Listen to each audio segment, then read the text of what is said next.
प्रणाम। मैं पंखुड़ियाचार्य आप लोगों को बहुत ही बढ़िया टोटका मैं बताने जा रही हूँ। कल अक्षय नवमी है, जो बहुत ही दिनों बाद ये संयोग मिला है। और हाँ, कान खोल कर ये बात सुनिएगा, क्योंकि अक्षय नवमी पर किया हुआ हर चीज़, हर दान, हर पुण्य, अक्षय पुण्य की प्राप्ति होती है। ऐसे कि मैं आपको बता दूं, अक्षय अक्षय यानी कभी भी क्षय नहीं होने वाला अक्षय कहा जाता है।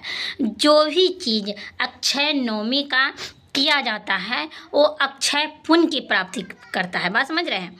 तो अक्षय पुण्य की फल देने वाला ये अक्षय नवमी होता है।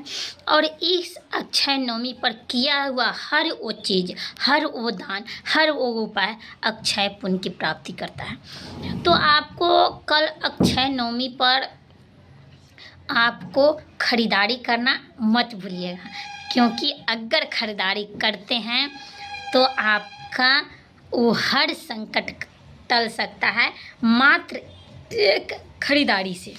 तो आपको करना क्या है, अगर आपको हो सके तो आपको करना क्या है कि आपको एक बेल का पेड़ खरीदना है। बेल नहीं हो सके तो पीपल का पेड़, पीपल ना हो सके तो आंवला का पेड़, आंवला ना हो सके तो बड़ का ही पेड़, लेकिन एक पेड़ खरीदिए और उस पेड़ को किसी भी मंदिर में आप जाकर लगाइए। आपको वो अक्षय पुण्य की प्राप्ति होगी। और वो जब तक वो पेड़ जिंदा रहेगा, वो जब तक पेड़ रहेगा तब तक आपकी वंशज चलेगा। और उस वंशज में कभी अपशगुन हो नहीं सकता है। उस वंशज में कभी कोई खतरा नहीं हो सकता है। लेकिन हाँ, एक बार मैं बार बार सभी वीडियो में बताती हूँ कि वंशज या खतरा पूर्व जन्म की प्रारब्ध को लेकर के होता है। और पूर्व जन्म की प्रारब्ध को हम इंसान टाल सकते हैं, हम इंसान मिटा सकते हैं, क्योंकि पूर्व जन्म का प्रारब्ध मिटता भी है, कर्म का लेखा मिटता भी है। लेकिन हाँ, एक रेखा नहीं मिटता। जो हम मनुष्य होकर के किसी मनुष्य को कष्ट पहुंचाएंगे, किसी मनुष्य को भयानक दर्द देंगे, तो ऐसी परिस्थितियों में कर्म नहीं मिटता है। वैसी परिस्थितियों में अगले जन्म में आपको लंगड़े, लूजे, कन्हे, घेघे होकर के आपको मनुष्य जीवन बिताना होगा। इतना बात ध्यान दीजिएगा कि इसलिए मैं हाथ जोड़कर रिक्वेस्ट करती हूँ कि कभी भी कोई भी इंसान आपको कष्ट पहुँचाने का कोशिश करेगा तो उस कष्ट को आप झेलिएगा और परमात्मा को कहिएगा, लेकिन उस इंसान को कष्ट पहुंचाने की कोशिश मत कीजिएगा। देखिएगा, उस प्रारब्ध को आप उसको 7 जन्मों तक भोगना पड़ेगा, निश्चित है।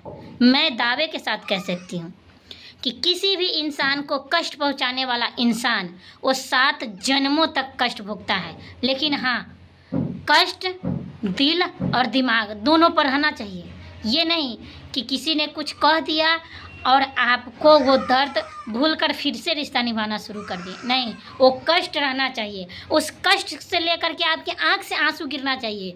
देखिएगा, उस कष्ट को, उस शब्द को लेकर के भगवान 7 जन्मों तक उसका भयानक कष्ट ना दिए तो मुझे कहिएगा, क्योंकि मैं ये अच्छी तरह से जानती हूँ। तो इसी सब लेकर के मैं पहले आपको किरदार बताई हूँ कि आपको करना कैसे है। तो आपको ये चीज़ आपको किसी मंदिर में रोपना है, ठीक है। और मंदिर ना हो सके तो किसी चौराहे पर भी आप रोप सकते हैं और उसका देखभाल कर सकते हैं। ये हो गया खरीदारी। अक्षय नवमी पर आप सोना, चांदी और कुछ गहने भी खरीद सकते हैं। अक्षय नवमी पर किसी पुस्तक का दान किया हुआ अक्षय पुण्य का प्राप्ति दिलाता है। अक्षय नवमी पर आप बर्तन खरीद सकते हैं। अक्षय नवमी पर आप कपड़े खरीद सकते हैं। अक्षय नवमी पर आप किसी भी चीज़ को खरीद कर लाइए, आपको वो अक्षय पुण्य का प्राप्ति देगा। और ये शास्त्र सहित संबद्ध बातें हैं, इसको आप करना ना भूलिएगा। लेकिन हाँ, एक बात मैं एक और तगड़ा बताती हूँ जो अपने जीवन में हमने उतारी है, और इस चीज़ से हमको बहुत भगवान साथ दिए हैं। अक्षय नवमी पर ना आप लोग किसी भी ब्राह्मण को आंवला का पेड़ दान कीजिएगा। अक्षय नवमी पर माता लक्ष्मी को आंवले का भोग लगाइएगा। अक्षय नवमी पर आप किसी शिव मंदिर में, किसी शिवालय में बैठ कर के कनकधारा श्री सूक्त का पाठ कीजिएगा। ये सब किया हुआ आपके बुरे कर्म, बुरे प्रारब्धों को मिटा सकता है। और जहाँ बात भगवान की आती है ना, मुझे आँख से आंसू आ जाते हैं, क्योंकि जो इंसान भगवान का हाथ थामता है वही इंसान जानता है कि भगवान मुझे थामे हैं कि हम भगवान को थामे हैं। इस चीज़ को वही इंसान फील करता है। इसीलिए आप अच्छे करना है, बुरे करने, हर चीज़ों को आप भगवान के ऊपर सौंप दीजिए। और अक्षय नवमी पर एक टोटका करना मत भूलिएगा, क्योंकि अक्षय नवमी पर आप लोग किसी भी शिवालय में जा कर के आप कपड़े, वस्त्र या किसी गरीब निर्धन व्यक्ति को, आपको लगे कि हाँ ये मुझसे कमज़ोर है, उसके पूरे परिवार का कपड़ा अक्षय नवमी पर उसके पूरे परिवार का 50 रुपये का हुआ, आजकल तो 99 बाज़ार खुलता है, 99 रुपये का भी मिलता है। किसी भी परिवार को, किसी भी फैमिली को आप पूरा कपड़ा देना मत भूलिएगा। ये कपड़े का संबंध सीधे इंसान के जीवन से पड़ता है, क्योंकि इंसान के जीवन में भगवान 3 चीज़ बनाकर भेजे हैं, रोटी, कपड़ा और मकान। तो यहाँ पे तो मकान कोई नहीं दान कर सकता ना, लेकिन कपड़ा और रोटी दान कर सकता है। इसीलिए अक्षय नवमी पर आप किसी भी फैमिली को, एक फैमिली को कपड़ा दान कीजिए। और कपड़ा जैसे आप दान कीजिएगा, आपका ज़िंदगी की सारी दरवाजे खुल जाएगी, ठीक है। और अन्न का दान भी करना मत भूलिएगा। किसी निर्धन, किसी भिखारी को आप अन्न दान कर सकते हैं। ये हो गया दान और खरीदारी, दोनों की चीज़ें में मैं आप बताऊंगी।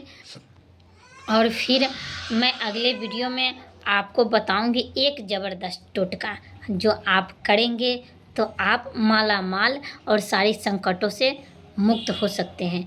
तो तब तक के लिए दीजिए इजाज़त, और वीडियो अच्छी लगे तो लाइक, सब्सक्राइब, कमेंट ज़रूर कीजिएगा। अगर लाइक, सब्सक्राइब, कमेंट नहीं कीजिएगा तो ये वीडियो सिर्फ आप ही के लिए है, और इसको देखना मत भूलिएगा। स्किप करके मत देखिएगा, पूरा वीडियो देखिएगा। आपको पूरा वीडियो देखने मात्र से आपको लाभ मिलेगा।